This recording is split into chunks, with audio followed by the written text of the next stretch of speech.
Last year, when I met you, the situation was much gloomier.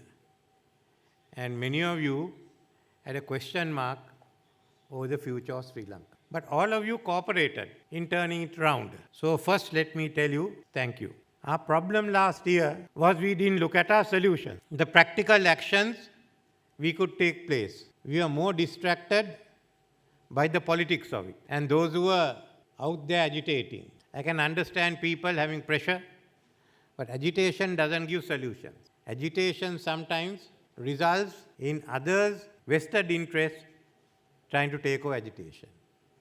And into this came a vacuum of leadership, a vacuum of political leadership. The government got stuck. And when the then Prime Minister, Mr. Mahinda Rajapaksa, had to resign, and the President decided to call the leader of the opposition, he just ran away. I think this is a Guinness record that has to go in. When is it that you are given a government and you run away? There were others who didn't want to take. When I was called, I didn't ask for it. When I was called, I had to think whether I should go into this business again, in virtual semi-retirement. But the country was in a crisis. I knew you could turn it around, stabilize it politically and economically. So despite all the criticisms, I accepted the job because I knew we could do it. And within a month or so, we got to grips with it. What was wrong? What had to be done? Unfortunately, political events overtook financial, the economy, because they were frightened that the economy might turn around. The 2 days that we spent, I need not describe. But then there was a chance of turning the economy around even much faster. And I must thank everyone again in the political system who rallied around, not because they liked me. I don't think there are very many who personally liked me, but they knew the job had to be done and that we had to get down and do the job. Now, to go ahead, have we got the capital that is required? Remember, this Sri Lanka was one of the first countries to join the commercial era. The whole of Colebrook-Cameron report was to do away with feudalism and open it up for commercial activity. And from 1840 onwards, we built up our capital. First the foreigners, then the Sri Lankans. But from 1970 onwards, all that was destroyed, done away with.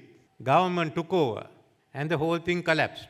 When we came in 77, it couldn't be revived. The capital formation was broken, as you know. One reason for the big project of Mahaveli in 10 years was as the construction industry took off, as the big companies came in from outside, there were so many other opportunities for Sri Lankans. Subcontractors who are big contractors today, supplying of goods. So just imagine 10 years, we did the whole Mahaveli program that should have been done in 30 years. That gave you money.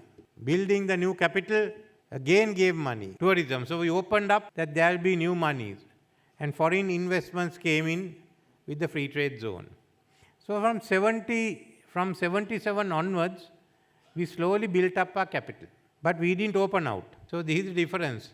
Vietnam in 1990 had less capital than us. They opened up, got foreign investment, and today, look at their financial capital available.